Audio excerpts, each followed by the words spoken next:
마지막 수업이야. 여름방학 마지막 수업으로 원래 여름방학 때 고전 시가를 병행을 해줘야 한다고 그랬잖아. 고전 문법을 배우면서 그러면 시너지 효과, 고전 문법도 확인하고 거꾸로 고전 시가도 좀 더 쉽게 들어갈 수 있는 그런 효과라고 이야기했는데, 이번에는 지금 1학기 때 워낙 고전 시가가 많이 나왔기 때문에 그게 조금 힘들었는데요. 그래도 마지막으로 오늘 고전 시가 여기 들어가 있는 것들이 여러분 시험 범위하고 되게 많이 겹치는 작품들 뽑아놨습니다. 교과서에도 시조가 몇 개 있고, 그 다음에 여러분들 그 고고문학에도 시조가 있는데 거기하고 한 반절 정도 겹친다고 생각하고 접근하면 됩니다. 선생님이 예전에 시조를 90개를 가르쳤어. 그러니까 고전 시가가 되게 어려웠던 100% 거의 원문으로 나왔던 시절이 있었거든요. 그래서 90개 정도를 가르쳤는데 이제 그렇게 많이 공부하는 게 힘들어지고 내신이 중심이 되면서 한 45개 정도, 그러니까 반절로 줄였지, 45개 정도로 줄였는데 여러분은 평시조 20개로 줄였습니다. 여기 나오는 가장 핵심적인 거 있잖아. 핵심적인 것과 그 다음에 뒤에 연시조가 3개가 있거든요. 오늘 그 시조만 전체적으로 정리하는데 목표는 3가지입니다. 첫 번째는 일단 고전 시가에서 나타나는 상투적인 표현, 이런 거 있잖아. 상투적인 주제의식을 바탕으로 한 상투적 표현과 그리고 표현 기교, 많이 나타나는 표현 기교들을 정리해 볼 수 있어야 돼. 이게 첫 번째 목적이야.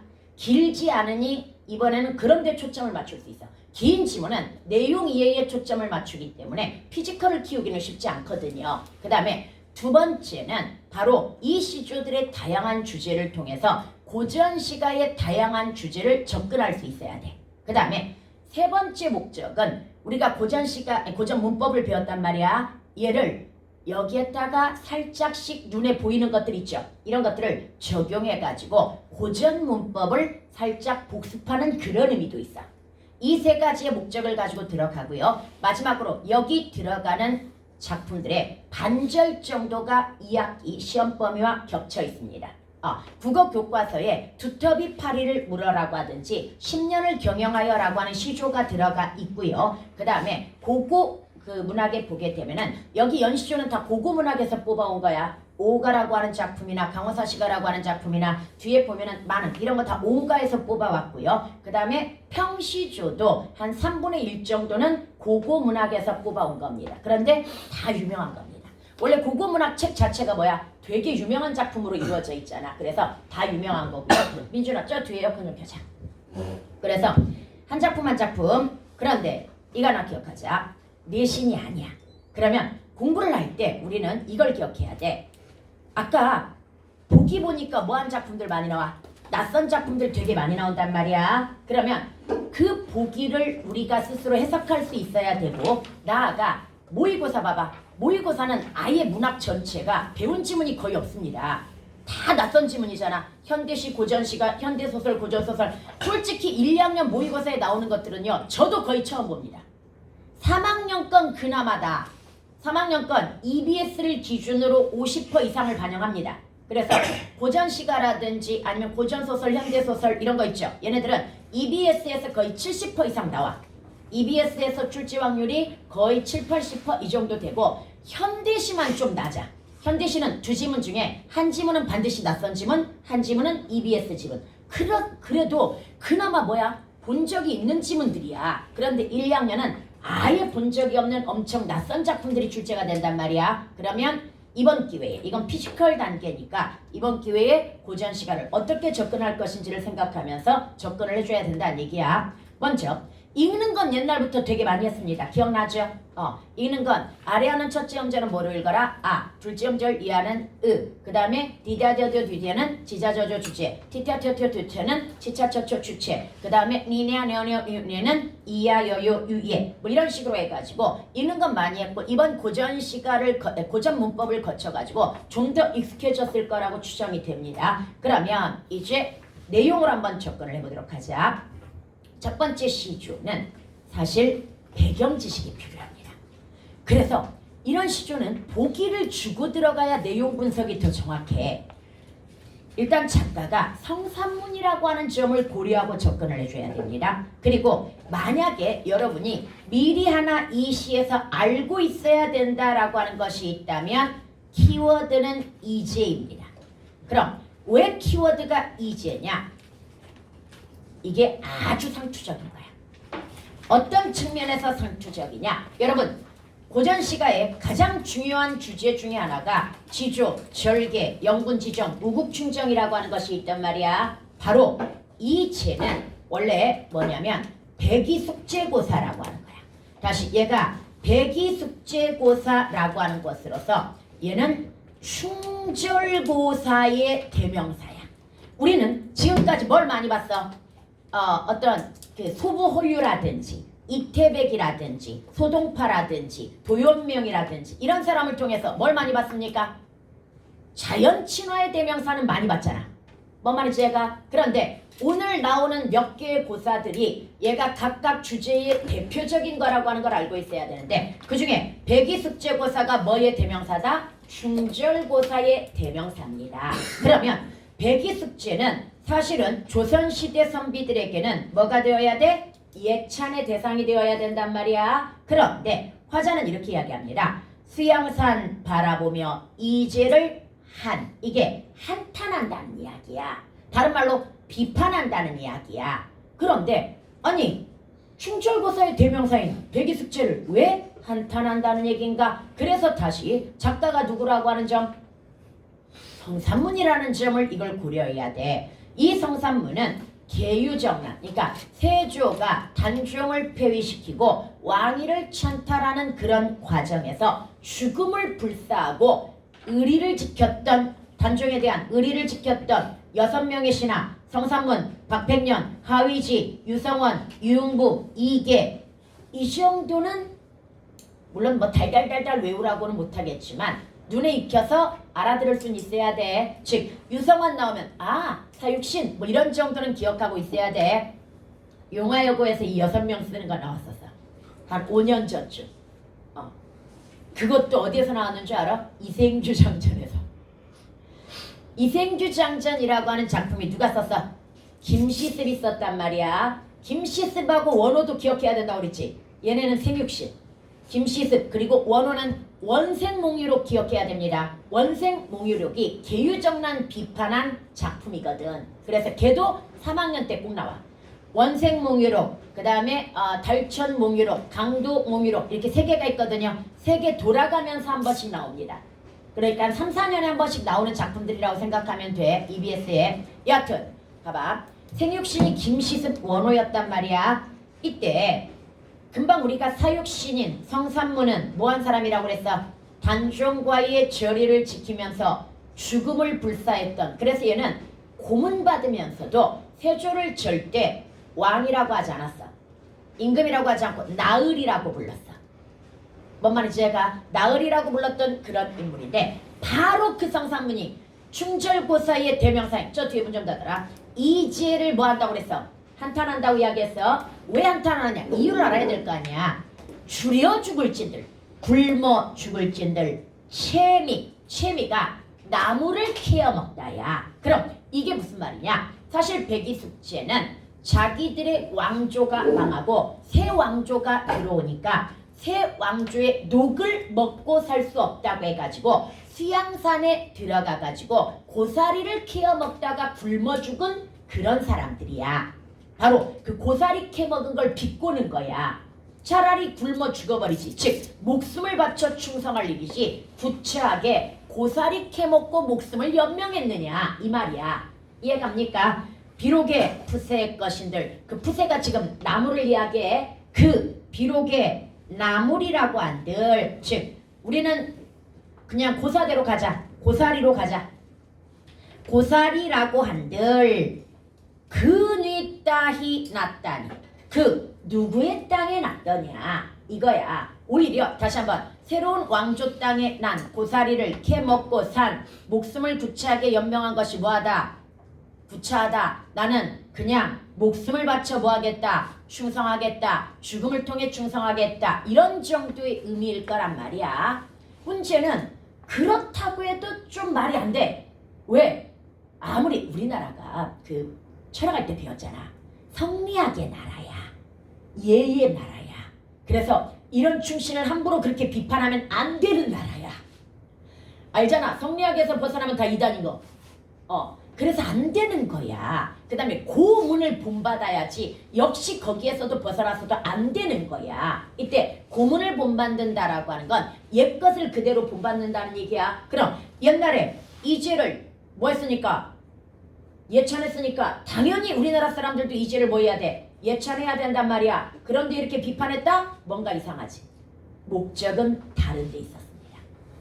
사실은 이죄를 비판한 게 아닙니다. 너네가 찾아봐. 뭘 비판했을지. 누구의 땅이다. 수양산을 비판한 거죠. 수양산 하니까 떠오르는 게 뭐야? 수양대군이잖아. 이거 표현기교 이제 여기 표현기교 하나가 이거야. 중이법이야. 중이법은 다시 한번 글자 가지고 두 가지 이상으로 해석할 수 있는 거. 이거야 지금. 다시 글자를 가지고 두 가지 이상으로 해석할 수 있는 거. 물론 조금 있다 보면 행간 걸치면 글자 가지고가 아니라 구조적 중의성이라고 하는 거야. 여기는 어휘적 중의성이고 그쪽은 구조적 중의성이라고 하는 것이 발생하는데 중의법이니까 얘를 몇 가지 이상으로 해석할 수 있다. 두 가지 이상으로 해석할 수 있죠. 그럼 첫 번째는 그래 백이숙제고사에 얽힌 뭐야? 산 이름인 거 맞아. 그러나 두 번째는 뭐다? 수양대군을 연상시키지요. 그럼 결론적으로 수양대군을 비판하면서 나는 죽음으로써 뭐하겠다? 충성하겠다라고 하는 절의를 보여주는 그래서 정말 유명한 탑10 중에 하나야 이게. 뭔 말인지 제가 시조 제일 뛰어난 거 10개 골라라. 그럼 그 중에 하나가 뭐다? 이거라는 얘기야. 여기까지 해갔습니까? 그 다음 우리가 다시 이 시조를 보는 목적이 첫 번째는 뭐다? 상투적 표현을 익히고 그 문화를 익히고 주제의식을 이끌어내고 나아가 또 뭐다? 표현기교까지 익혀야 되는 게 목적이 있어 고전에. 그리고 마지막이 우리가 배운 중세국어나 고전문법 뭐하는 거 확인해보는 게 있다고 그랬어. 여기서 확인할 만한 게 바로 어디야? 예죠. 따히 해석 땅에야. 그럼 두 가지 왔어. 두 가지를 뭐 할 수 있어? 확인할 수 있습니다. 여러분 얘는 따히읗에다가 뭐가 결합되었구나? 의가 결합되었구나. 따히읗이 뭐야? 땅. 그러면서 문법은 뭐야? 히읗종성체현. 그 다음에 의. 선생님이 이거 이야기했죠. 의나 에는 세 가지가 있기 때문에 조심하라고 그랬죠. 관형격 조사도 될 수 있고 부사격 조사도 될 수 있고 그 다음에 명파적도 될 수 있으니 뭐 해봐라. 확인해보라고 이야기했지요. 뭐야 여기는 부사격 조사로 쓰이고 있는 의가 되는 겁니다. 그 다음에 문법 하나만 더 확인하자면 여기 하는 것가라고 하는 의문형 종결어미가 들어갔거든요. 그럼 언제 아 형태가 들어갑니까? 주어가 2인칭이 아니고 판정 의문문 즉 의문사가 없을 때 뭐가 들어간다? 아 형태. 그래서 가로 끝난 거야. 의문사가 없기 때문에. 뭔 말인지 얘가 얘는 뭐가 없기 때문이야? 의문사가 없기 때문에 아 형태로 들어간 거야 지금. 오케이. 딱 두 개만 기억하자. 이렇게 확인 한 번씩 하는 거야. 그런데 사실 이거 중세국어 아니야. 대부분의 시조들은 이게 쓰여진 건 뭐야? 좀 옛날이라고 하더라도 이게 필사가 되어가지고 기록이 되면서 얘가 18세기 본이 될 수도 있고 19세기 거가 될 수도 있고 17세기가 될 수도 있고 또는 그냥 출제자에 의해서 마음대로 일부만 해석된 것일 수도 있어. 뭔 말인지 제가 그래서 완벽한 문법을 적용하기는 쉽지 않습니다. 그러나 눈에 보이는 것들만 한번 보자는 이야기야. 이해갑니까? 그 다음에 이제 두 번째 지문 가볼까요? 두 번째는 봐봐. 얘가 지금 고려 공민왕 때 썼다고 이야기했단 말이야. 그런데 고려 공민왕 때는 한글이 없었습니다. 그럼 이건 언제? 나중에 필사되다가 나중에 한 역시 17, 18세기 정도에 기록된 것을 우리가 보고 있구나. 대부분의 고전 시가가 사실은 그래. 정말 어려운 것을 시량이 아침에 와서 힘들어? 정말 어려운 것을 제외하고는 대부분 17 내지는 몇 세기다? 18세기 것들을 보게 되는 거야. 이해갑니까? 봅시다. 일단 이거 해석 들어갈게요. 구름이 무심하단 말이 아마도 허랑. 허랑이 거짓이라는 말이야. 거짓이로구나. 중천이 하늘 가운데야. 하늘 가운데 떠 있어. 임의로, 여러분 얘 해석할 때 임의로, 자의로, 수의로 똑같은 말이라고 그랬어요. 임의적, 수의적, 자의적. 얘가 마음대로라는 의미로 보통 해석이 됩니다. 수학적으로는 얘가 X야. 임의의 수라고 하잖아. X를. 이해갑니까? 마음대로 다니면서. 여러분 이 다니면서라고 하는 것도 여기는 문법 보지 말자. 구태여 광명한 날빛을 따라가며 덤나니 이랬단 말이야. 이때 봐봐.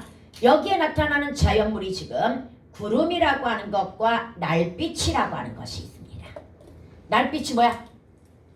햇빛을 의미합니다. 그런데 얘가 그냥 자연현상일 수 있어. 고전 시가 같은 경우는 자연 친화도 많기 때문에 객관적인 뭘 수 있다? 자연현상일 수도 있단 말이야. 이런 것들이 나왔을 때 객관적인 자연현상일 확률 거의 7, 80%야. 그러나 2, 30% 정도는 뭘 가지고 나타날 수도 있다? 상징적 의미를 가지고 또는 비유적 의미를 가지고 나타날 수 있단 말이야. 예전에 이런 문제가 있었어. 간밤에 불던 바람에 꽃이 다 져버렸구나. 우리는 딱 이것만 보자. 그러면 현대어를 해석하던 습관으로 간밤에 불던 바람에 꽃이 졌다고? 그러면 바람이 외부적 시련이고 꽃은 외부적 시련에 고통받는 연약한 존재가 되겠구나 라고 아주 그럴듯하게 해석을 합니다. 그래서 실제로 이 교평 문제였었거든요. 이 교평 문제에 바람이 여러 개가 나왔는데 A, B, C 이렇게 바람을 밑줄 쳐놓고 이 세 개를 뭐 하는 거야? 비교 대조하는 문제였단 말이야. 그런데 그 A 바람이 외부적 시련을 상징한다라고 나왔어. 그런데 오답률이 높았어. 금방 쌤이 이야기한 간밤에 부던 바람에 꽃이 다 져버렸구나. 애들은 딱 이것만 보고 뭐야? 그래 외부적 시련 이렇게 생각을 했을 거란 말이지. 그런데 그 뒤에 내용이 뭔지 알아? 아이야 떨어진 꽃은 꽃이 아니랴 쓸어 무슨 말이오 이렇게 나왔단 말이야. 그럼 떨어진 꽃은 꽃이 아니라 쓸어 무엇하겠느냐. 나는 떨어진 꽃을 뭐하겠다? 즐기겠다 이거잖아. 그럼 결국 이 바람은 그냥 자연현상일 뿐이야. 자연현상에 의해서 떨어질 때가 되니까 뭐가 떨어졌어? 꽃이 떨어진 거야. 그래서 나는 이제 떨어진 꽃을 즐기겠다 이거니까 역시 그냥 자연 친화야 이거.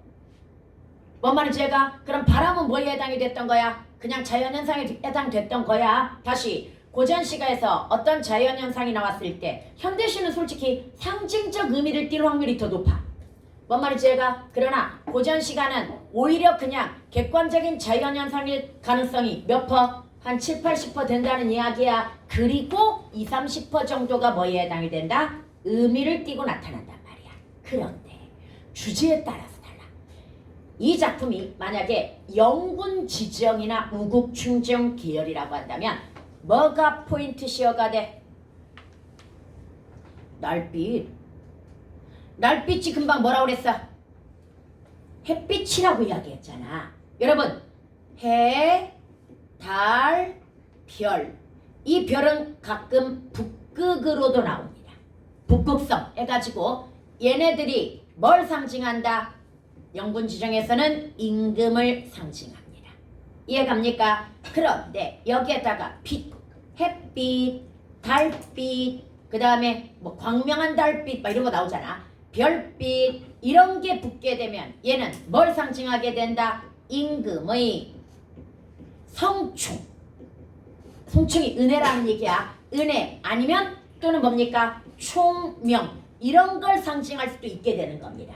여기까지 갔습니까? 그러면 이 날빛이 그런 의미를 갖게 된다고 한다면 구름도 사실은 자연 친화에서 구름은 뭐야? 한가로움의 이미지가 될 거야. 그러나 이렇게 날빛이 의미를 갖게 되면 구름은 지금 날빛을 따라가며 덮었다고 이야기하지. 그럼 임금의 성충을 뭐하는 존재야? 가리는 부정적 존재가 될 거야. 그럼 임금의 성충을 가리는 부정적 존재를 우리는이 아니라 보통 화자 입장에서 뭐라고 이야기해? 간신 이렇게 이야기할 수가 있는 거야. 그럼 임금의 충명을 가리는 간신에 대한 뭐구나? 비판 풍자이구나 이렇게 이해할 수 있어. 여기서 잠깐 선생님 풍자는 웃겨야 되는 거 아닙니까? 아니요 꼭 웃길 필요는 없다고 이야기했습니다. 돌려서 간접적으로 비판하는 거. 그럼 여기가 왜 돌려서 간접적으로야? 상징적 풍자잖아. 선생님 이거 비유 아닌가요? 고전 시간은 비유와 상징의 경계가 애매합니다. 원관념이 거의 정해져 있다는 점에서는 비유에 가깝고 그 다음 원관념이 겉으로 드러나지 않는다는 점에서는 뭐에 가깝다? 상징에 가까운 거야. 그래서 어떨 땐 비유라고 나와. 예를 들어 소나무가 충신을 상징한다. 충신을 비유한다. 다 맞는 말이야. 현대시는 비유와 상징의 경계가 뚜렷해. 그런데 고전 시간은 경계가 애매하다라고 하는 거. 오케이? 여기까지 갔죠? 그럼 여러분 이 작품에서 문법을 본다면 어디에서 볼 수 있을까? 여기에서 볼 수 있어. 날빛. 얘가 지금 날, 빛, 을이야. 오늘날의 관점에서. 그런데 뒤에 칠 이렇게 간 걸로 봐서 뭐야? 연철된 거지. 그럼 연철되었으면 앞에 거 받침이 나오면 돼, 안 돼? 안 되잖아. 받침이 나오면 안 되는데 즉 뭐가 연철이야? 날, 빛, 칠 이게 지금 연철이란 말이야. 이어져 끼죠? 그런데 지금 뭐라고 나왔어? 날, 빛, 칠이라고 나왔죠. 연철된 상태에서 받침을 한 번 더 쓰는 걸 뭐라고 한다? 거듭적기라고 하고 거듭적기는 언제 나오는 거다? 근대국어 17세기 이후에 나오는 거라고 이야기했죠. 그리고 17세기 이후에는 몇 종성법이다? 7종성법이기 때문에 받침이 디귿은 못 나와. 뭘로 나오는 거야? 시옷으로 나오는 거야. 여기까지 갔습니까? 그래서 거듭적기와 뭘 확인할 수 있다? 7종성법을 확인할 수 있는 그런 문법이 되겠고요. 이거 작년 역시 문제였습니다. 작년에 여기 보게 되면은 어제 엄청 버벅댔네. 여기 보면은 지금 끊어적기, 거듭적기, 그 다음에 중간 형태의 뭐 과도기적 표기 방식, 그래서 앞말의 종성을 뒷말의 초성에 적는 방식. RP는 거듭적기를 한 경우로 볼 수 있지요. 그럼 왜 얘가 거듭적기? 얘는 좀 특수 케이스야. 원래 받침에 합용병서가 나오면 안 되는데 얘도 봐봐. 거듭적기가 나타난 건 얘도 뭐야? 근대국어라고 하는 거고 이 근대국어는 굉장히 약간 예외나 혼란이 좀 많았던 그런 문법들이라고 보면 됩니다. 여기에서 원래는 얘가 오늘날의 앞이야. 그런데 여기에 지금 뭐가 붙었어? 의가 붙었단 말이야. 그럼 연철하면 뭐라고 나와? 원래는 이렇게 나와야죠. RP. 그래서 중세국어는 RP라고 나와 전부. 뭔 말인지 제가 RP라고 나오는데 즉 선생님의 설명에 따르면 그것의 거듭적기 결과는 RP 여기가 이거야. 여기가 RP야. RP라고 써야 돼. 연철은. 그 다음에 거듭적기는 이게 봐봐. 앞에 얘가 아니라 그러니까 학생은 이렇게 생각했던 거야. 그대로 받침에도 써주고 뒤에도 써주고 이거야. 근데 이게 불가능한 이유가 뭐라고 이야기했습니까? 아까 피읍은 쓸 수 있어 없어? 받침에서 피읍 쓸 수 없으니까 대표 음인 뭘로 바뀌는 거야? 비읍으로 바뀌는 거란 말이야. 그것은 중세국어의 일반적인 표기 방식인 무엇을 적용했기 때문이다? 이때 중세국어라고 이야기했단 말이야. 피읍은 거기에 해당되지 않기 때문에 뭐 들어가야 될 것 같아? 받침 규정 8종성. 여기는 8종성법이 들어가야 되고요. 그 다음에 3에 해당되는 음은 중 현대국어에 쓰이지 않는 형태의 문자가 있는데 이때 8종성법에서 선생님이 항상 여기는 신경을 좀 안 써줬는데 이번에 정확하게 기억하자. 기억, 니은, 디귿, 리을, 미음 이때 시옷 다음에 기억, 니은, 디귿, 리을, 미음, 비읍 시옷 다음에 그냥 쌤이 간단하게 이응으로 써주거든요. 근데 이제 정확하게 쓰자. 옛니응이야. 뭔 말인지 제가 다시 중세국어에서 발음할 수 있는 받침은 옛니응이야. 그래서 여기도 뭐라고 들어갔어야 돼? 바로 3에 해당되는 8종성법에 해당하는 음은 중 현대국어에 쓰이지 않는 형태의 문자가 있는데 그게 바로 뭐였던 거야? 옛니응이었던 거야. 이건 작년에 나왔던 주관식인데요. 좀 아쉬운 건 얘를 가지고 내면 얘는 사실은 니을 비읍이라고 하는 합용병서로 들어가는 받침이어가지고 예외이기 때문에 애들이 좀 헷갈릴 수 있는 부분이거든요. 그래서 좀 다른 거 가지고 냈으면 더 좋았을 텐데 라는 아쉬움이 남는 문제야. 뭔 말인지 알겠지? 네, 기억을 해두고 그 다음에 이제 다시 한번 보도록 하자. 보면 이제 여기까지 해가지고 문법까지 한번 정리해봤고요. 세 번째 한번 가보도록 하자. 8개 하고 쉬어야 돼. 보자. 두터비. 얘가 좀 시간이 많이 걸려. 그 다음에 뒤쪽은 편합니다. 이걸 봐봐. 우리 애들이 사실 배워봤어. 여기저기서 많이 봤을 거란 말이지. 근데 보통 이거 배울 때 이렇게 가르칩니다. 얘들아, 두터비 세모쳐. 양반이야. 파리 백성이야. 그 다음 백성골 외세야. 양반이 백성은 괴롭히면서 바로 이 백성골이라는 외세나 고위관료 앞에서는 꼼짝도 못하는 약당 강약의 어떤 이중적인 어쩌고 저쩌고 막 이러면서 이야기한단 말이지. 근데 그렇게 접근하면 안 돼. 그렇게 접근한다는 건 이 작품을 이미 배웠어야 된다는 이야기가 되는 거야. 그러면 이 작품을 우리가 처음 봤다고 한번 생각을 해보도록 하자. 어떻게 접근해야 될 것인지 아무런 설명이 없는 상태에서 두터비가 파리를 물고 두어무이 치달아 앉아 건너산 바라보니 백송골이 떠있거늘 가슴이 끔찍하여 풀떡 뛰어내das다가 두어 말에 자빠지거고 이랬단 말이야. 그러면 여기 일단 핵심은 누구야? 두터비야. 그래서 이 두터비의 무엇을 묘사한 것 같아? 행위를 묘사한 것 같잖아. 이해갑니까? 다시 여기는 뭐의 행위가 묘사가 되고 있다? 두터비의. 그래서 우리는 일단 두터비가 중요하니까 동그라미를 쳤다고 쳐. 그런데 두터비 말고 등장하는 게 파리라고 하는 것과 뭐가 있습니까? 백송골이 있습니다. 그런데 두터비의 행위를 통해서 할 수 있는 것. 두터비는 파리는 물고 있지. 그럼 파리를 괴롭힌다고 볼 수 있단 말이야. 그 다음에 백송골 앞에서는 뭐하고 있어? 깨갱해가지고 놀래가지고 그러니까 백송골한테 깜짝 놀라가지고 도망을 치는 거야. 이거 훌쩍 뛰어내das다가 이때 두엄이 뭐야? 두엄이 옛날 사람들은 농사 지을 때 퇴비라든지 그러니까 비료 같은 것들이 없었기 때문에 땅에 힘을 길러주기 위해서 거름을 준단 말이야. 근데 그 거름을 어떻게 만드는 거냐면 인분으로 만드는 거야. 그러니까 풀 같은 거라든지 불을 떼고 남은 재 같은 거 있죠. 그 재 같은 걸 쌓아놓고 거기에다가 인분을 뿌리는 거야. 그리고 다시 또 위에다 싸고 또 인분 뿌리고 또 여기 인분이라고 하는 게 오줌이나 똥을 얘기하는 거야. 얘네를 다 뿌려가지고 그걸 오랫동안 삭히는 거야. 너네 논밭에다 인분 준다고 했을 때 그 인분 직접적으로 주면은 독성이 워낙 강해가지고 뭐 하는 거야?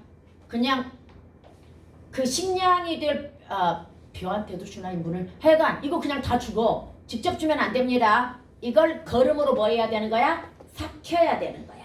바로 그걸 쌓아놓는 걸 두엄이라고 해.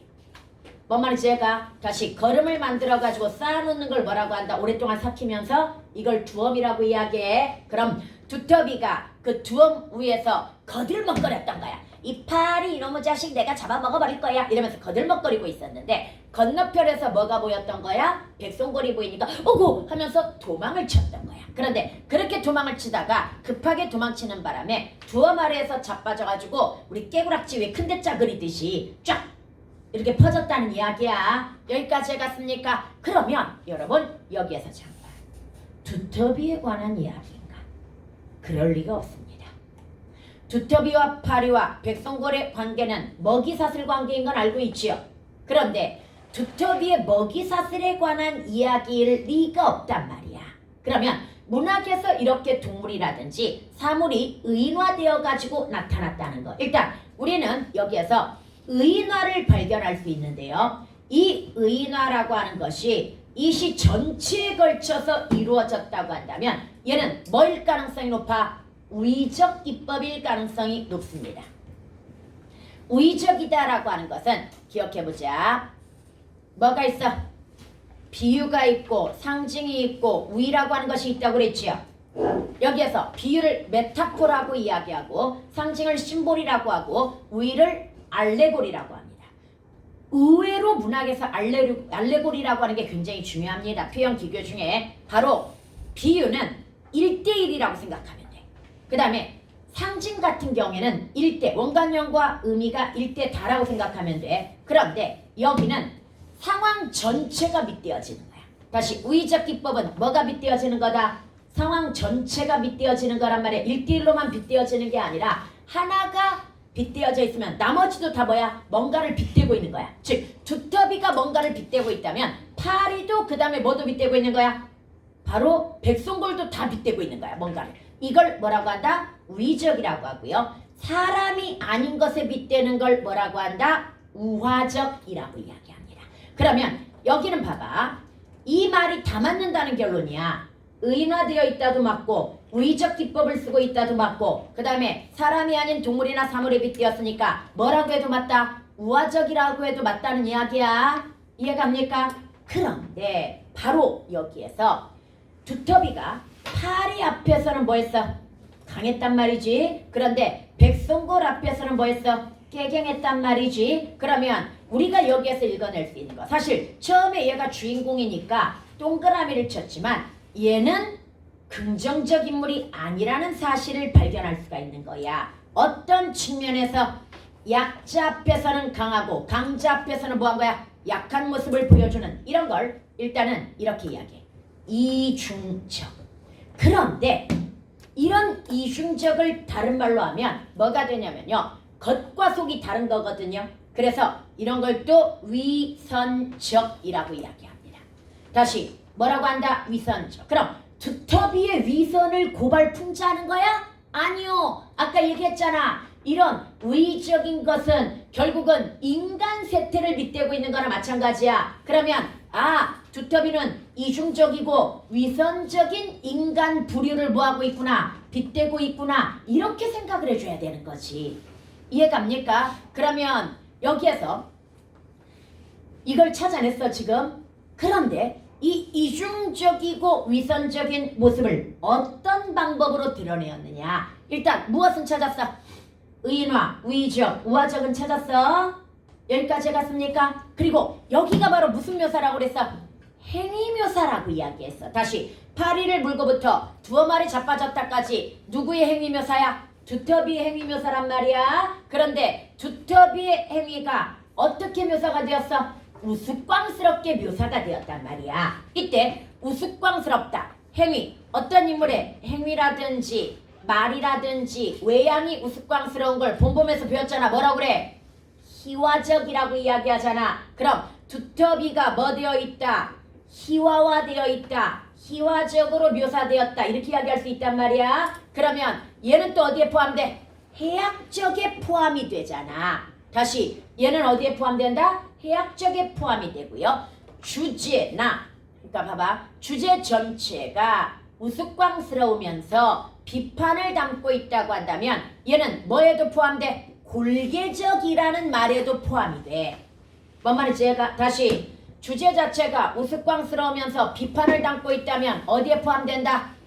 골계적. 그래서 선생님은 사실은 골계적을 원래 해학의 범주에 넣어서 가르쳤는데 다른 어떤 문학의 개념들을 보게 되면은 이 골계를 해학과 뭐 풍자를 합쳐놓은 걸 골계라고 설정하는 경우가 되게 많아. 뭔 말인지 왜? 여기에는 비판이나 뭐가 들어가야 되기 때문이야? 우스꽝스러운 것 중에 비판이나 교훈이 들어가는 걸 뭐라고 한다? 골계라고 하기 때문이야. 뭔 말인지 알겠죠? 그러면 봐봐. 이 작품은 누구를 비판하고 있다고 볼 수 있어? 두터비를. 근데 두터비는 어떤 인간이야? 위선적 인간이야. 위선적 인간을 우리적이고 해학적으로 비판, 풍자하고 있다. 이렇게 이야기할 수 있단 말이야. 여기까지 갔습니까? 그런데 이제 하나 더 봐야 돼. 모처라 날렌 낼시일 망정 애얼질번하게라. 이것도 잘 배워놔야 됩니다. 낼시일 망정을 해석을 잘해야 됩니다. 나 일세 망정이지 이 말이야. 그러니까 나였기에 망정이지. 또 이렇게 해석해. 이게 무슨 얘기냐? 날렌 나였기에 망정이지. 멍들 뻔했어? 너희들 같으면 멍들 뻔했다는 얘기야. 지금 두엄 위에서 떨어져서 쫙 뻗었잖아. 근데 오히려 이 상황에서도 내가 날랬기에 이 정도지. 너네 같으면 멍들었어. 어디 다리 하나 부러졌어. 이러면서 잘난 척하고 있다라는 얘기야. 우리는 이런 걸 냉수 마시고 있으신다. 이음절의 한자 허세. 허세 부린다고 이야기하는 거야. 그런데 여기서 잠깐 허세라는 말을 잡아내기 전에 문제는 여기에 나가 누구냐의 문제야. 내용으로 봤을 때 나가 누구야? 두터비란 말이야. 그러면 조심해야 돼. 초장과 중장의 화자는 제3자야. 그런데 종장은 지금 나가 두텁이야. 그러면 시가 진행되는 과정에서 화자가 바뀌었을까요? 화자가 바뀌었다고 가르치는 경우도 있습니다. 그런데 시가 진행되는 과정에서 소설이 진행되는 과정에서 화자가 바뀌거나 서술자가 바뀌는 경우는 거의 없습니다. 그럼 얘는 뭐냐? 사실 이겁니다. 대사야. 누구의 대사? 두터비의 대사야. 그런데 여러분 이거 조심합니다. 두터비의 대사를 직접 인용했을까요? 간접 인용했을까요? 이건 직접 인용입니다. 선생님, 문법에서는 따옴표가 있어야 직접 인용이잖아요. 네, 문법은 엄격하게 뭐까지 있어야 돼? 따옴표까지 있어가지고 말한 그대로 옮겨놔야 되는 거야. 간접 인용은 내 입장에서 좀 바꿔가지고 요약까지는 아니고 바꿔가지고 들어가는 거야. 그런데 여기는 따옴표는 없지만 그대로 뭐 했습니까? 가져왔잖아. 두터비의 대사를. 그래서 문학은 이렇게 따옴표 없이 대사를 가져오는 경우가 많아. 다시 따옴표 없이 대사를 가져오는 경우가 많은데 대사를 있는 그대로 가져왔다고 한다면 근데 그럴 수밖에 없는 게 고전에는 인제봤더니 저기가 없어. 문장 부호가 없어. 생각을 해봐. 고전에 문장 부호가 어딨어? 따옴표가 어딨고 물음표가 어딨어 고전에. 뭔 말인지 알겠죠? 그래서 얘는 오늘날의 관점에서는 대사 그대로 가져왔으니까 뭐에 해당이 된다? 직접 인용에 해당이 되는 겁니다. 그럼 대사를 직접 인용해가지고 얻을 수 있는 효과가 뭡니까? 생동감, 현장감, 내지는 사실감 업이 되겠지요. 다시 생동감, 현장감, 사실감이 업될 거란 말이야. 그런데 이건 바로 이 대사를 직접 인용했거나 또는 음성상징어를 사용하는 것의 기본 베이스 효과야. 그럼 궁극적으로는 언제나 모든 표현기교의 궁극적 효과는 그 부분에서 드러내고자 하는 정서, 감정, 태도, 주제를 뭐한다? 심화시키는. 그러면 대사를 직접 인용해가지고 누구에 대한? 두터비에 대한 비판성을 극대화시키는 거야. 똑같은 말이야. 다시 궁극적으로는 이렇게 해가지고 뭐하고자 하는 거다? 두터비에 대한 비판성, 풍자성을 역시 극대화시키는 그런 목적을 가지고 있는 겁니다. 여기까지 해봤습니까? 그럼 우리가 표현 기교까지 다 잡아냈고요. 그리고 이제 여기서 마지막이 그거야. 이 노래가 유행했던 게 18세기라고 한다면 그 18세기에 어떤 인간 유형이 이 두터비에 해당될까? 이렇게 생각해보면 그때 바로 허세적인, 위선적이고 그 다음에 허세적인 뭐가 많았다는 얘기야? 양반이 많았다는 얘기지. 그래서 위선적이고 허세적인 양반 이렇게 해석할 수 있는 거고요. 그럼 파리는 뭐가 되는 거야? 이 양반들로부터 고통받는 누구? 파리가 될 것이고요. 그 다음에 백성골은 뭐가 되는 거야? 바로 이 두터비가 두려워하는 고위 관료라든지 또는 외세 정도가 되겠구나라고 미루어 짐작할 수 있는 거야. 그 정해져 있는 게 아니야 원래. 뭔 말인지 이해가지? 야 이거 쓴 사람이 두터비가 양반이야 라고 명시하지 않는 이상 정해가지고 해석하는 건 아니잖아. 얘도 결국 다시 우의적 기법도 결국 상징입니다. 원관념이 드러나지 않았다는 측면에서 우의적 기법도 결국 뭐다? 상징이 되고요. 그러면 다의적입니다. 꼭 양반으로 고정시켜가지고 해석할 필요는 없다는 이야기야. 여기까지 갔니? 여기는 표현기교가 워낙 어렵다기보다는 보편적이면서 중요한 게 많이 나왔으니까 다시 의인화, 우의적 기법은 우화적 기법은 어디에 포함된다? 우의적 기법에 포함이 된다는 거고 그 다음 우화적이 뭐다? 사람을 주의한 사물이나 동물에 빗대어 이야기하는 건데 사물이나 동물에 빗대어 이야기하려면 뭐가 또 필수다? 의인화가 필수라고 하는 것도 기억해두고 그 다음에 우리 전체적으로 여기 두터비의 행위가 묘사가 되었는데 어떻게 묘사가 되었다? 희화적으로, 해학적으로 묘사가 되었고 이것이 어디에 기여한다? 이 두터비에 대한 비판과 풍자에 기여하기 때문에 골개적이라고도 이야기할 수 있다라고 하는 거. 이해갑니까? 그러면서 특징적인 건 이제 뭐 두터비 대사 인용은 봤고요. 이 하나만 기억하자. 문법. 우의가 뭐야?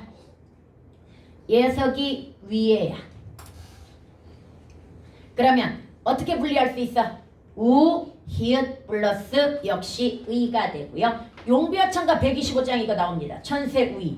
이해갑니까? 히읗종성치형과 얘도 뭐가 붙었다? 부사격조사 우의가 붙어가지고 이렇게 나왔다는 거. 여기까지 해갔죠. 그 다음에 이거 너무 쉬운 건데 여기 들어가 문법 앉아. 이어적 퀴지. 얘 기본형이 뭐야? 얘겠지. 플러스 어미 아겠지. 그래서 뭐가 나타났다? 앉아 해가지고 뭐가 나타났어? 연철이 나타난 거지. 이어적기가 나타난 거지. 이것도 1학년 시험은 기본이야. 2학년은 이렇게 쉬운 거 정도는 안 되거든요. 근데 1학년은 여기가 연철인지 분철인지 아니면은 거듭적인지 이걸 또 구분하는 문제를 냅니다. 뭔 말인지 알겠죠? 그럼 기본형을 잘 생각해 줘야 되는 거야. 그 다음 넘어가 보자. 네 번째 갑니다. 여러분 두류산 양단수를 지금 보니까 산 이름이죠. 얘는 끝에 산이 나왔으니까 그 다음에 수는 물 이름이죠. 아마 두류산에 양단수라고 하는 곳인가 봐. 여기가 얘 듣고 네 문법 바로 들어갈까? 네 두음법칙가 나타났죠. 네 뭐라고 해석해야 돼? 이야 여요 유의 두음법칙에 의해서 그럼 얘는 이 말이 되는 거야. 옛날에라는 뜻이야. 듣고 얘 몇 종성이야? 원래 듣고 받침이 뭐여야 될 것 같아? 디귿 받침이어야 되는데 시옷이 들어갔으니까 얘 몇 종성 쓰였구나. 7종성 쓰였구나 라고 하는 것도 알겠지요. 얘 듣고 이제 보니 그래 내가 옛날부터 이걸 들었다는 얘기야. 그런데 이제 실제로 보게 되니 여기에 키워드는 뭐야? 도화야. 도화가 복숭아꽃이야. 복숭아꽃 나왔으니까 뭐 나올 거야? 무릉 나올 거고요. 그러면 이 작품의 주제는 뭐가 되는 거야? 예찬. 뭐 예찬? 경치예찬이 되는 거야. 물론 경치예찬의 표현들 중에 그림 같다는 둥 아니면은 비단 같다는 둥 아니면은 조물주가 만든 것 같다는 등 즉 하늘에서 내려온 경치라는 그런 이야기야. 이게 이런 표현과 관련되면 모두 뭐다? 경치예찬이 되는 거고요. 여기에다가 봐봐 얘가 경치예찬이고 직접적으로 아름다운 경치를 가리키는 표현이 3개가 있어. 승경 승지 되게 많이 나와.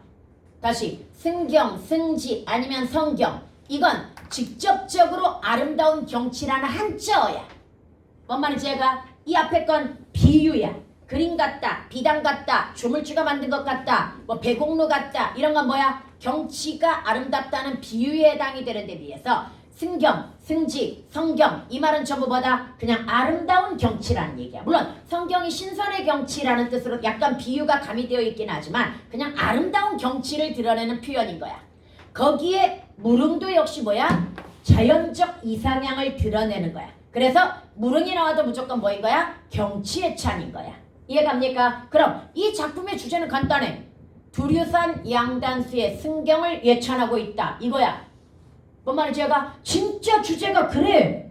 여기 보면은 밑에 봐봐. 지리산 양 그러니까 지리산인가 봐. 지리산 양단수의 승경을 찬미한다. 똑같은 말이잖아.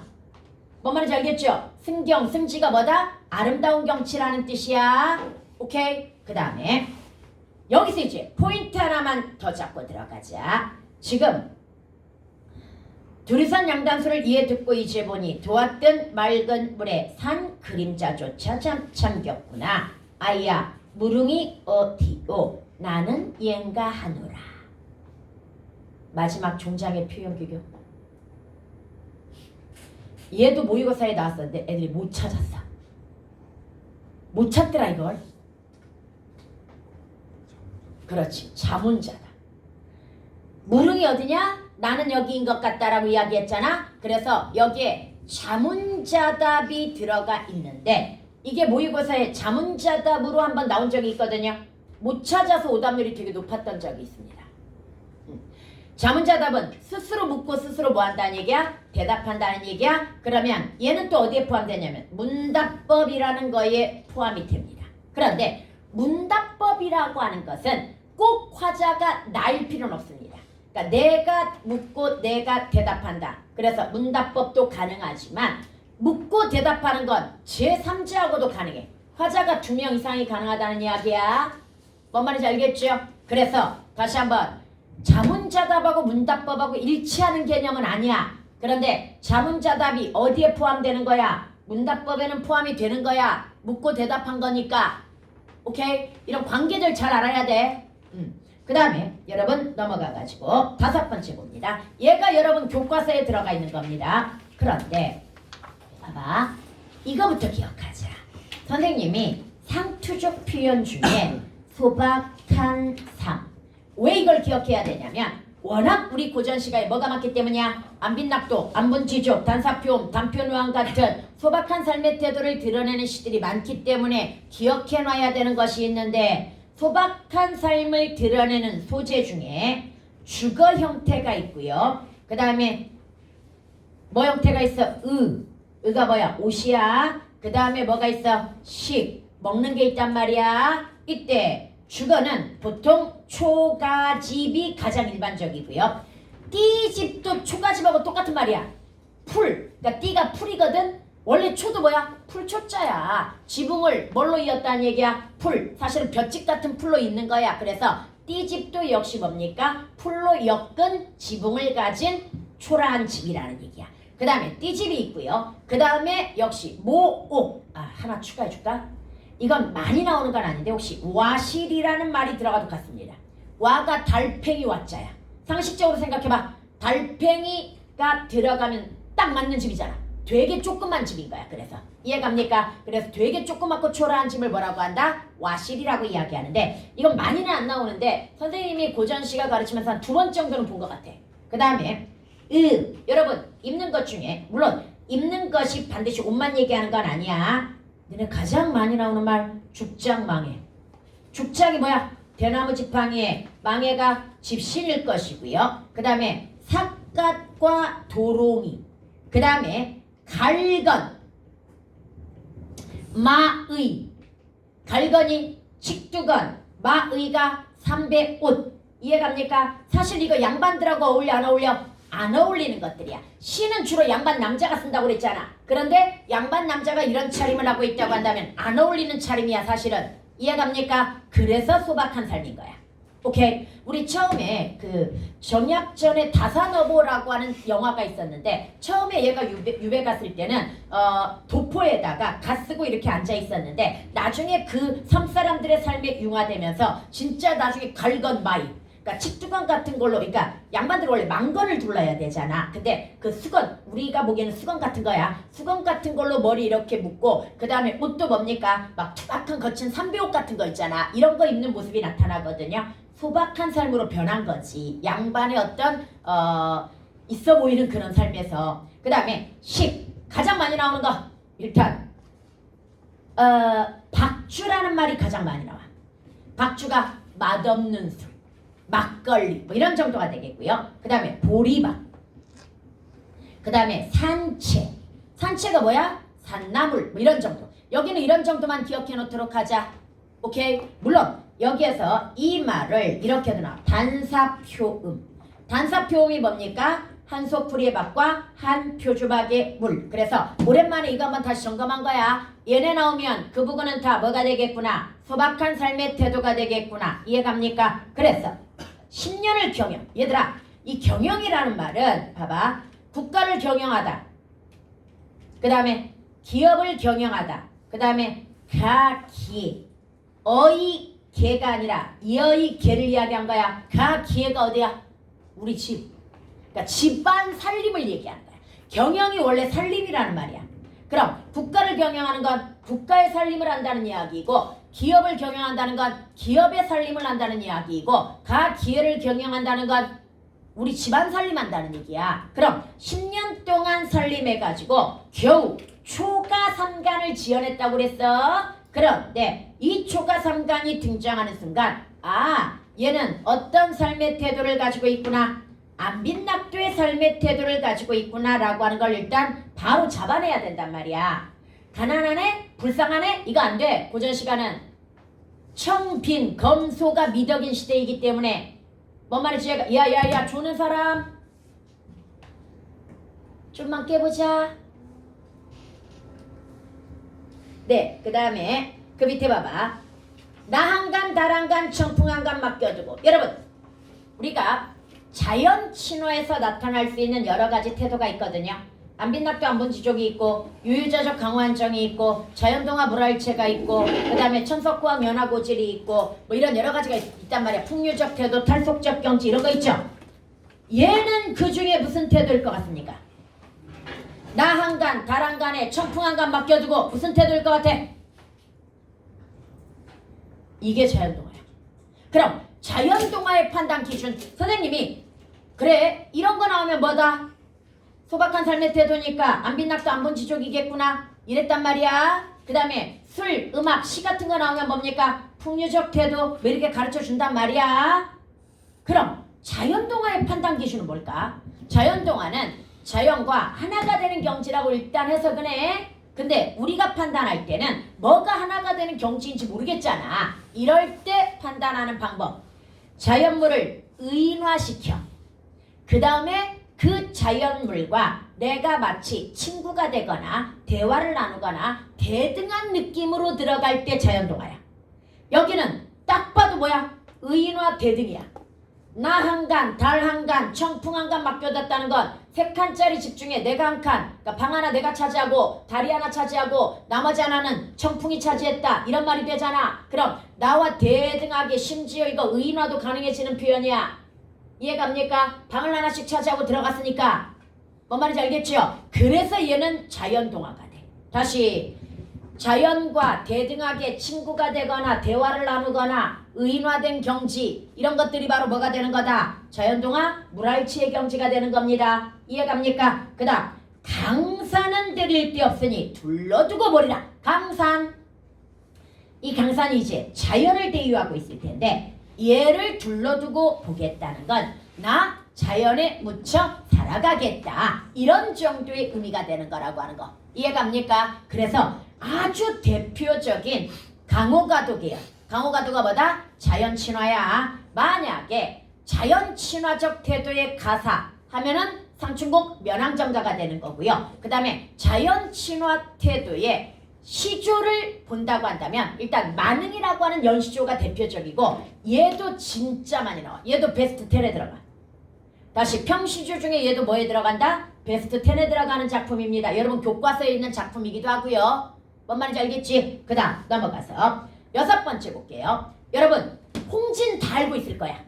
우리가 자연하면 기억해야 될 게 이것과 반대되는 뭐가 있어? 연하, 그 다음에 백구, 그 다음에 나머지는 쉬워. 청풍명월이니 강호니 뭐 이런 것들은 딱 봐도 자연이잖아. 그런데 꼭 기억해야 될 단어 2개를 더 첨가하면 연하, 안개와 노을, 백구, 흰 갈매기 직역해도 되지만 얘네들은 의역해가지고 뭐다? 자연이야. 이해갑니까? 의역해서 자연인데 이 자연과 대비되는 세속적 세계를 가리키는 말이 뭐가 있다? 홍진, 쥔세, 풍진, 인간, 인세 이런 표현들이 있단 말이야. 그런데 여기서 잠깐 대부분의 자연 친화의 시에서는 이 세속을 뭐하고자 하는 태도를 보여? 멀리하고자 하는 태도를 보입니다. 그런데 특이하게도 이 세속을 그리워하거나 미련을 두는 시도 있습니다. 그러면 우리는 이렇게 생각해. 아니 왜 이렇게 이율배반적이야? 멀리하고자 할 때는 언제고 즉 탈속적 태도를 보일 때는 언제고 왜 세속에 대한 미련을 보이는 거야? 이렇게 이야기할 수 있어. 얘는 교평 문제였어. 교평 문제에서 교교백구는 멀리 마음하는 곳 이런 표현이 있거든요. 이게 고산구곡가라고 하는 작품이야. 연시조야. 그런데 교교백구는 멀리 마음하는 곳 이 말이 교교백구는 이게 망아지야. 백구가 망아지는 멀리 마음을 두는가 이 말이야. 이때 멀리가 바로 세속을 의미하는 거야. 그럼 망아지들은 세속에 대한 뭘 가지고 있다는 얘기야? 미련. 이 망아지가 바로 뭐야? 일부 선비들이야. 일부 선비들이 세속에 대한 뭘 가지고 있다? 미련을 가지고 있다는 이야기이고요. 성삼별곡이라고 하는 작품에서도 화자가 세속에 대한 미련을 떨치지 못해가지고 술로 근심을 달랜다는 이야기가 나오거든요. 그 성삼별곡이 누구 거야? 정철 거야. 뭔 말이지 얘가? 그럼 얘네들은 왜 세속을 또 그리워할까? 이걸 알아야 돼. 그래서 이 2가지를 다 기억해야 돼. 멀리하고자 하는 세속은 부귀공명을 탐하는 탐욕의 세계인 거야. 뭔 말인지 제가 다시 멀리하고자 하는 건 부귀공명을 탐하는 탐욕의 세속을 이야기하는 거고, 얘네들이 미련을 갖는 건 벼슬할 기회를 얻고 싶은 거야. 왜 벼슬할 기회를 얻고 싶을까? 양반 사회의 이상적 목적이 뭐야? 수신제가 치고 평천하. 그러면 내가 아니 솔직히 평생을 공부를 했잖아. 과거 시험 봐가지고 벼슬 하려고. 그런데 자꾸 떨어진단 말이지. 그러면 떨어졌다고 그게 포기가 돼? 안 되는 거야. 포기가 안 되는 이유가 부귀영화를 탐해서가 아니라 내가 공부한 걸 써먹을 뭘 얻고 싶은 거야? 기회를 얻고 싶은 거지. 그게 바로 세속에 대한 미련인 거야.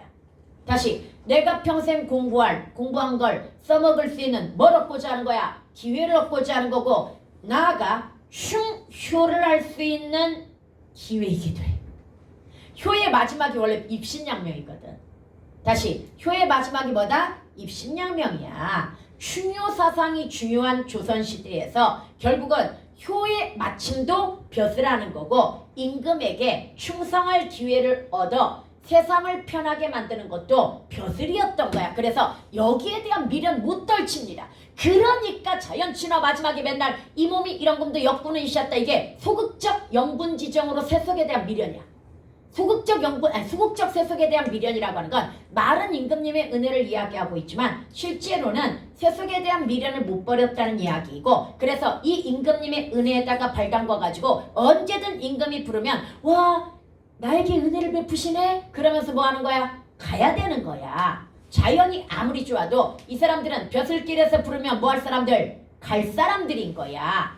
전부 마음속에 뭘 가지고 있기 때문이야? 세속에 대한 미련을 가지고 있기 때문이야. 그러니까 나이 진짜 많아가지고 호호백발 오랜 벼슬길에서 헤매다가 이제 늙어서 은퇴하고 내려와가지고 시골에 묻혀 사는 그런 할아버지라면 몰라도 대부분의 사람들은 뭐다? 벼슬에 대해 나이가 들어도 뭘 가질 수밖에 없어? 미련을 가질 수밖에 없는 겁니다. 여기까지 해갔죠? 이런 문화들을 잘 알아둬야 된다고. 그래야 나중에 이 몸이 이런 금도 역군은 이시었다. 이런 말도 그냥 저절로 이해가 가는 거야. 뭔 말인지 알겠지? 그 다음에 내려가. 두 개만 더 하면 되겠지? 얘는 잘 봐봐. 얘들아. 추강에 야야야야야 일어나봐. 아이스크림 걸린 문제야. 잘 봐. 추강에 밤이 드니 물결이 차구나. 낚시 들이치니 고기 아니 무노매라. 무심한 달빛만 싫고 빈배져 오너라. 선생님이 지금 체크한 거 보자. 가을강, 밤, 차다, 고기가 물지 않는다, 빈배져 왔다. 분위기 플러스일까요? 마이너스일까요? 플러스라고 생각하는 사람 손. 마이너스라고 생각하는 사람 손. 예, 일단 플러스입니다. 선생님이 밑줄 쳐준 것만 보면 현대식 관점에서는 진짜 마이너스야. 암울하고 절망적인 현실 뭐 이렇게 해도 손색이 없을 정도야. 뭔 말인지 얘가. 그런데 아까 얘기했잖아. 현대시는 어떤 자연현상이 묘사가 되면 얘가 그냥 액면가 자연현상일 확률 7, 80%라고 이야기했잖아. 상징적 의미를 가지고 들어갈 확률 2, 30%라고 이야기했잖아. 그런데 그래 액면가 자연현상이라고 한번 생각을 해보도록 하자. 그래도 긍정이라고는 말 못하겠어요 라고 이야기할 순 있어. 그래도 긍정이라고 이야기한 아까 민준이하고 너하고 손 들었지? 지원이 손 들었지? 이유 자연에서는 여기까지 맞춰야 아이스크림이야. 긍정이라고 판단하게 된 이유 한적한 분위기. 한적한 분위기. 민준이 마지막 주 무심한 달빛. 내가 원한 대답은 그게 아니었어. 아깝다.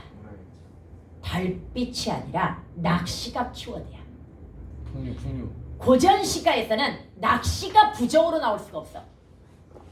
고전 시가에서 왜 낚시가 부정으로 못 나오는 줄 알아? 너네 고전 시가 자연 친화할 때 가장 이상적 경지가 어부의 삶이야. 그래서 그 어부사시가 같은 데도 이런 말이 나와. 어흥을 비웃지 마라. 그림마다 그렸더라. 이 그림이 이상적 산수화거든요. 이상적 산수화에 꼭 뭐가 들어가더라? 낚시 때문에 늙은이가 들어가더라. 이 말이야. 이해갑니까? 그래서 이 낚시는 자연 친화와 역시 풍류의 대명사라고 볼 수 있습니다. 화자는 지금 뭐 하고 있는 거야? 낚시하고 있는 거야.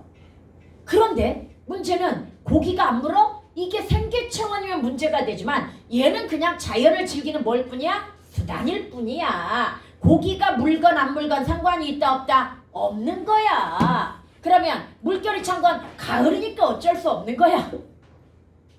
뭔 말인지 얘가? 그 다음에 빈배는 고기 못 잡았으니까 어쩔 수 없는 거야. 뭔 말인지 얘가죠? 그냥 얘는 자연을 즐기고 있는 거야 이거. 그래서 긍정이야. 그러니까 고전시가 해석할 때 이런 거 조심해야 된다고. 뭔 말인지 알겠지? 그러니까 현대시의 연장선상에서 해석하면 안 되고 고전시가의 문화를 잘 알고 있어야 돼. 가치를 잘 알고 있어야 되는 거야. 여기까지 갔습니까? 그래서 얘 긍정이고요. 물론 우리는 하나 추가적으로 무심한 달빛 이 표현을 통해서 화자는 무욕의 삶, 무욕의 삶이라고 하는 건 욕심 없는 삶을 추구하고 있다. 이렇게 해석할 수 있는데 난 말 안 된다고 생각해. 이거 주제 무욕의 삶이라고 나오긴 하거든요. 그러니까 가을 달밤의 풍류와 정취도 이해 같지. 그리고 무욕의 삶은 무심한 욕심 없는 달빛이라서 그래. 그런데 작가가 월산대군입니다. 대군이 뭐야? 임금의 정실 아들이야. 얘가 무욕적으로 살고 싶다고 무욕적으로 살아줘? 내가 보기엔 그냥 말장난이야. 말하기 좋은. 여하튼 뭐 대군이니까 뭐가 필요하고 뭐가 부럽겠어. 그냥 한가롭게 낚시를 하면서 가을 달밤 즐기는 거지 지금.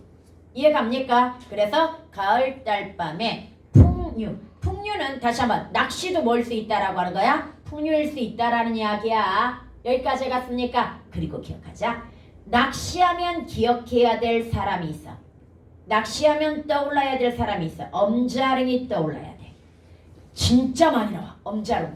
너네는 유명한 작품만 보니까 유명한 작품에는 뭐가 많이 나와? 도연명이라든지 아니면은 이태백이라든지 소부허유라든지 이런 사람 많이 나오지. 근데 낯선 작품 가면 특히 낚시 계열 나오면 꼭 엄자릉이 등장한다.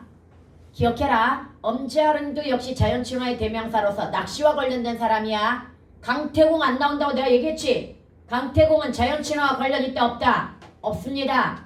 오케이? 그 다음에 보자. 얘들아 이거 하나 보자. 고전에서 눈, 비, 바람, 서리가 등장했어? 그럼 얘는 생각해봐야 돼. 아까도 이야기했지만 자연현상일 확률 7, 80%. 그 다음에 상징적 의미를 가질 확률 2, 30%. 그런데 얘네가 묶이는 순간 눈, 비, 눈, 바람, 비, 바람, 풍우, 풍설, 풍상 이렇게 두 개 이상 묶이는 순간 뭐가 돼버린다? 외부적 실현일 확률 99%. 뭔 말이지 얘가? 다시 얘네가 따로따로 나오면 뭐다? 자연현상일 확률이 더 높아. 그러나 얘네가 묶여버리면 뭐가 된다? 외부적 실현일 확률이 99%. 뭔 말인지 알겠죠? 그럼 여기에서 눈마저 휘어진 대를 뉘라서 굽다터고. 그런데 우리는 여기 키워드는 뭐야? 대야. 핵심 소재가 지금 대를 묘사하는 거야. 그런데 역시 고전은 관습에서 못 벗어난단 말이야. 현대시는 창의적인 것들이 있긴 하지만 고전은 관습적이고 상투적인 거에서 못 벗어나는데 이 대가 뭐에 해당이 돼? 사분자잖아. 매난 국축 사분자죠. 그럼 얘는 자동으로 뭐야? 지조, 절개 그리고 또 뭐야? 충신을 비유하는 이러한 자동 반응이 나타나게 되어 있어. 이해갑니까? 그럼 여기에서 봐봐. 눈마저 휘어진 대. 대나무가 눈을 맞고 지금 휘어졌다고 이야기했어. 그럼 대나무를 휘게 만든 이 눈은 세모가 되겠지. 얘는 외부적 실현이야. 눈 하나만 나왔지만 뭐가 된다? 얘는 자연현상이 아니라 외부적 실현이 되는 겁니다. 이해갑니까? 눈마저 휘어진 데를 누가 굽었다고 하던가. 여기서 잠깐 고형태로 들어간 이유는 뉘라는 뭐가 나왔기 때문이야? 의문사가 나왔기 때문이야. 누가 굽었다고 하던가. 이 말은 누가 절개를 굽혔다고 하던가 이 말이야. 대나무가 스스로 절개를 굽힌 게 아니라는 얘기야. 눈을 맞고 지금 꺾였어. 그런데 이건 외력에 의한 거지 스스로 굴복한 게 아니야. 뭔 말인지 얘가 굽을 절이면 굽힐 절기였다면 눈 속에 풀을 얻겠느냐. 대나무나 소나무가 의미가 있는 이유가 뭐 때문이야? 얘네는 상록수이기 때문이야. 상록수가 뭐야? 사계절 푸른 나무인데 특히 언제 의미가 있어? 겨울. 우리 얘기했잖아. 고고라고 하는 시에서 왜 고고한 정신적 경지를 겨울에 볼 수 있는지에 대해서 이야기했잖아. 그럼 얘네가 푸른 것도 언제 의미가 있는 거야? 가장 힘들고 어려운 겨울에 바로 풀을 수 있다는 거. 이게 바로 고고한 정신적 경지를 보여주는 거나 마찬가지인 거야.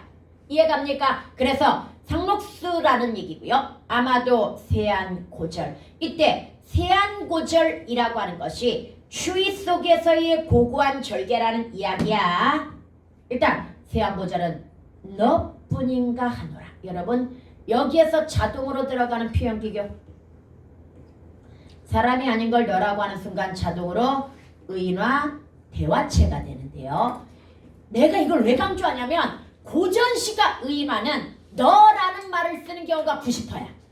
다시 고전시가 의인화는 뭐 다른 거에서 찾으려고 하지 마. 사람이 아닌 걸 너라고 지칭하는 순간 자동으로 다 뭐가 된다? 의인화가 되는데 고전에서 의인화 방법 중에 가장 많이 쓰는 게 뭐다? 너라는 말이야. 사람이 아닌 자연물을 뭐라고 부른다? 너라고 지칭해가지고 의인화시키는 게 거의 19이야. 이것만 찾으면 그냥 자동으로 의인화야. 앞에 어떻게 묘사되었는지 이건 중요하지 않아. 뭔 말인지 이해가죠? 그 다음 이제 추가적으로 하나만 더. 얘들아 여기는 세안고절이라는 말이 나왔어. 세안도라는 제목이 되게 많이 나와. 야 너네 과제물에도 있던데? 23년도인가 4년도인가 수필 중에 세안도라는 수필이 있던데? 맞아. 여러분 세안도라고 하는 건 원래 그림이었어. 그런데 이 그림이 나중에 수필도 되고 시도 된 거야. 세안도라는 제목을 가진 시가 무려 3개나 있습니다. 어떻게 알았겠어? 다 시험에 나왔어. 너네 지금 선생님이 나눠준 현대시 듣고 있는 사람들도 세안도 들어봤을 거야. 거기에도 농무라고 하는 작품하고 같이 나올 거야. 세안도라고 하는 작품이 사실은 이런 농촌사회, 홈페이지에 농촌사회에서 희망을 잃지 않는 그런 모습을 보여주는, 의지를 보여주는 그런 작품이거든. 그런데 이 세안도의 소재는 대부분 소나무입니다. 소나무이고요. 그 다음에 뭘 보여준다? 지주, 절개 이런 것들은 기본이고 어떤 희망과 의지도 보여줍니다. 얘네들이. 다시 세안도라는 제목을 가진 작품의 소재는 뭐다? 소나무야. 그리고 얘네들이 보여주는 게 뭐야? 지주, 절개, 희망, 의지. 그랬더니 어제 선생님 수필에는 소나무 안 나오던데요. 거기서 아버지가 바로 뭐야? 소나무 같은 모습인 거야. 뭔 말인지 이해가죠? 그래서 바로 이것까지 기억을 해야 됩니다. 봐. 다시 오늘의 목적이 뭐다? 고전 시가에 나타나는 상투적 표현 기교들, 상투적인 표현들, 그 다음에 표현 기교, 문화 이런 것들을 일단 먼저 익혀놔야 돼. 다양하게. 그래야 고전 시가가 나와도 낯선 작품이 나와도 쉽게 대충 이게 뭐겠구나라고 하는 게 짐작이 되는 거야. 5분만 쉬세요.